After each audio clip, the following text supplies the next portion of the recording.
നരേന്ദ്രമോദിയുടെ അളിയനൊന്നും അല്ലല്ലോ അദാനി എന്ന് പറയുന്ന ആള്. ടി.പി. ജയചന്ദ്രൻ മാസ്റ്റർ, കേന്ദ്ര സർക്കാരിന്റെ അനുമതിയും വേണം, ഹോം മിനിസ്ട്രിയുടെ അപ്രൂവൽ വേണം, അതുപോലെ തന്നെ ഷിപ്പിംഗ് മിനിസ്ട്രിയുടെ അപ്രൂവൽ വേണം.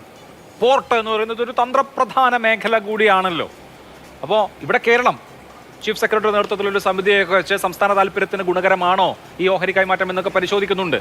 അദാനിയുടെ ആണ് എന്നുള്ളത് കൊണ്ട് കേന്ദ്രത്തിന് അങ്ങനത്തെ പരിശോധനയുടെ ഒന്നും ആവശ്യം വരില്ലല്ലോ അല്ലേ?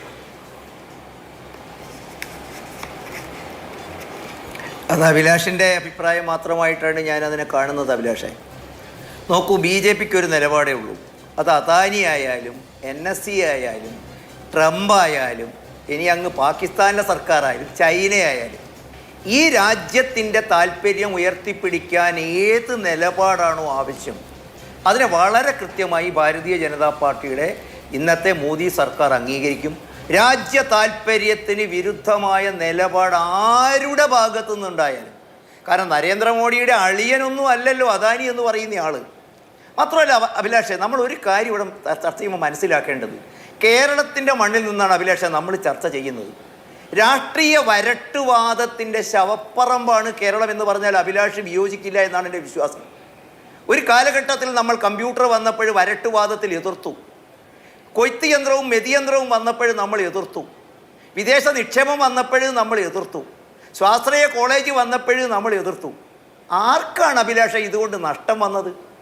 19-ാം നൂറ്റാണ്ടിൽ രൂപപ്പെട്ട ചില ആശയങ്ങളുടെ വരട്ടുവാദക്കാർക്ക് പോലും അഭിലാഷ മാറ്റമുണ്ടായില്ലേ?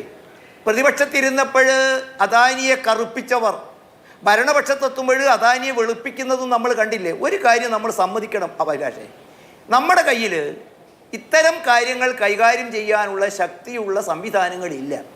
ഇപ്പം നോക്കൂ, നമ്മൾ ഇപ്പം തന്നെ അദാനിയെക്കുറിച്ചുള്ള ചർച്ചയിൽ അഭിലാഷ് മാത്രമാണ് ഈ വാദം ഉന്നയിച്ചത്.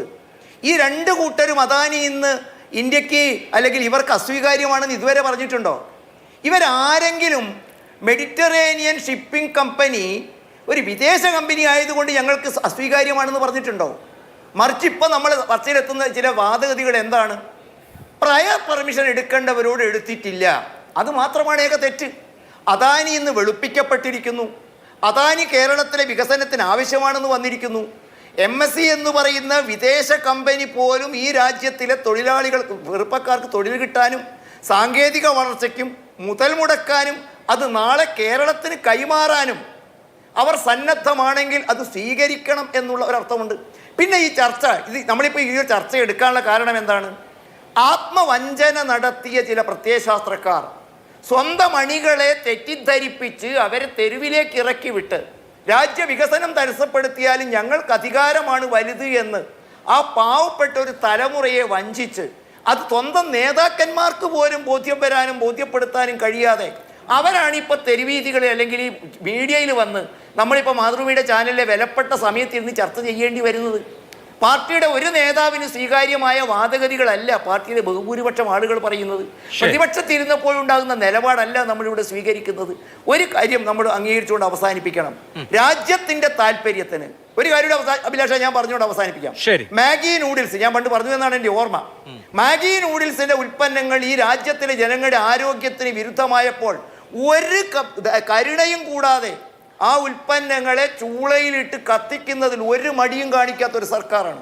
അതുകൊണ്ട് ഞങ്ങൾ പറയുന്നത് കേരളം പരിശോധിക്കട്ടെ, കരാറുകൾ ലംഘിക്കപ്പെട്ടിട്ടുണ്ടോ, കേരളത്തിൻ്റെ താല്പര്യത്തിന് അനുഗണമാണ് എന്ന് കേരളത്തിലെ ഭരണപക്ഷവും പ്രതിപക്ഷവും പരിശോധിച്ച് കേന്ദ്രത്തെ അറിയിക്കട്ടെ. രാജ്യത്തിൻ്റെ സുരക്ഷയ്ക്കും രാജ്യവികാരത്തിനും എതിരല്ലെങ്കിൽ അതിന് അപ്രൂവ് ചെയ്യപ്പെടും.